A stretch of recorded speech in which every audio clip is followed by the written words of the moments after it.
नमस्कार, बहुत स्वागत है आपका न्यूज़ 18 के डिजिटल प्लेटफॉर्म पर। मैं हूं प्रशांत कटारी और बात अमेरिकी सुप्रीम कोर्ट के आने वाले एक बड़े फैसले की, जिसका असर न केवल डोनाल्ड ट्रंप सरकार पर पड़ेगा बल्कि भारत सहित विश्व के कई देश इससे प्रभावित होंगे। बात टैरिफ पर आने वाले फैसले की। अमेरिकी सुप्रीम कोर्ट आज डोनाल्ड ट्रंप के टैरिफ पर ऐतिहासिक फैसला सुना सकता है। यह तय होगा कि क्या राष्ट्रपति ने नेशनल इमरजेंसी कानून का इस्तेमाल कर टैरिफ लगाकर अपनी संवैधानिक सीमा पार की थी। अगर कोर्ट ने टैरिफ अवैध घोषित कर दिए तो अमेरिका को $130 बिलियन से ज्यादा रकम लौटाने का जोखिम है।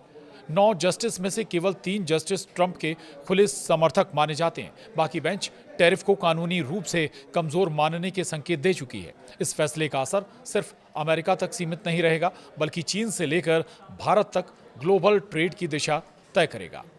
तो वॉशिंगटन की अदालत के बाहर आज जितनी हलचल दिखी उतनी ही बेचैनी वॉल स्ट्रीट और एशियाई बाजारों में भी नजर आई। अमेरिकी सुप्रीम कोर्ट डोनाल्ड ट्रंप के सबसे विवादित फैसलों में से एक पर मोहर लगाने वाली है। सवाल सीधा है कि क्या राष्ट्रपति के ने नेशनल सिक्योरिटी का नाम लेकर ऐसे टैरिफ लगा दिए जिनकी इजाजत कानून कभी देता ही नहीं था। ट्रंप कोर्ट के इस फैसले को अपने लिए जीने मरने की लड़ाई बता चुके हैं। उन्होंने साफ कहा है कि अगर कोर्ट उनके खिलाफ गई तो अमेरिका वित्तीय अराजकता में फंस जाएगा। दूसरी तरफ लीगल एक्सपर्ट और ट्रेड एनालिस्ट मान रहे हैं कि टैरिफ के खिलाफ फैसला आने की संभावना ज्यादा है। यही वजह है कि आज का दिन ग्लोबल ट्रेड की दिशा बदल सकता है। अब बताते हैं आपको आखिर कैसे शुरू हुआ टैरिफ विवाद। ट्रंप ने 1977 के international emergency economic power act का सहारा लेकर नेशनल इमरजेंसी घोषित की और यूनिवर्सल टैरिफ के साथ चीन पर भारी ड्यूटी लगा दी। कुल वसूली $130 बिलियन से ज्यादा मानी जाती है। निचली अदालतों ने पहले ही कहा कि ये कानून इतने व्यापक टैरिफ लगाने की अनुमति नहीं देता। अब सुप्रीम कोर्ट तय करेगी कि ट्रंप ने ताकत का सही इस्तेमाल किया या सीमा लांघ दी। आखिर अब डोनाल्ड ट्रंप को सबसे बड़ा डर सता क्या रहा है, ये भी जानें। ट्रंप का कहना है कि अगर टैरिफ अवैध घोषित हुए तो सरकार को सैकड़ों बिलियन डॉलर लौटाने पड़ सकते हैं।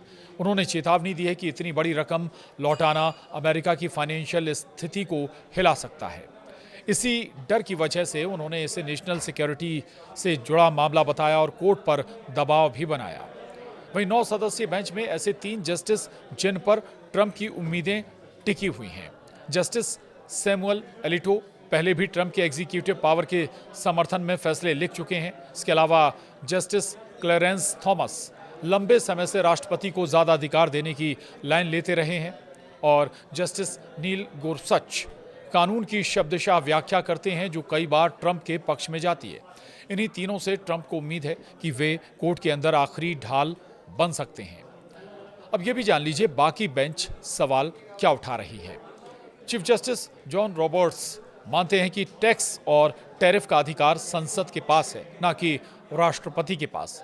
जस्टिस ब्रेट कावाना और एमी कोनी बैरेट पहले भी एग्जीक्यूटिव ओवररीच पर आपत्ति जता चुके हैं। लिबरल खेमे के जस्टिस शुरू से कह रहे हैं कि IEEPA का इस्तेमाल इस तरह करना कानून का दुरुपयोग है। अब ऐसे में यूएस सुप्रीम कोर्ट के सामने क्या विकल्प हैं, ये भी बताते हैं। दरअसल कोर्ट टैरिफ को पूरी तरह अवैध घोषित कर सकती है और रिफंड का रास्ता खोल सकती है। वो ये भी कर सकती है कि टैरिफ आगे से रद्द हों लेकिन पहले वसूली गई रकम ना लौटानी पड़े। और तीसरा रास्ता ये हो सकता है कि कोर्ट ट्रंप के कदम को वैध ठहरा दे और राष्ट्रपति को बड़ी जीत मिल जाए। एक संभावना ये भी है कि फैसला टल जाए और अनिश्चितता बनी रहे। अब क्या हार के बाद भी ट्रंप के पास रास्ते बचेंगे, ये भी जान लीजिए। अगर IEEPA के तहत टैरिफ रद्द होते हैं तो ट्रंप सेक्शन 301 या सेक्शन 232 जैसे दूसरे कानूनों से टैरिफ लगाने की कोशिश कर सकते हैं, लेकिन इन प्रक्रियाओं में जांच और समय दोनों ज़्यादा लगते हैं। यानी वो तेज़ी और नियंत्रण नहीं मिलेगा जो उन्हें IEEPA से मिला था।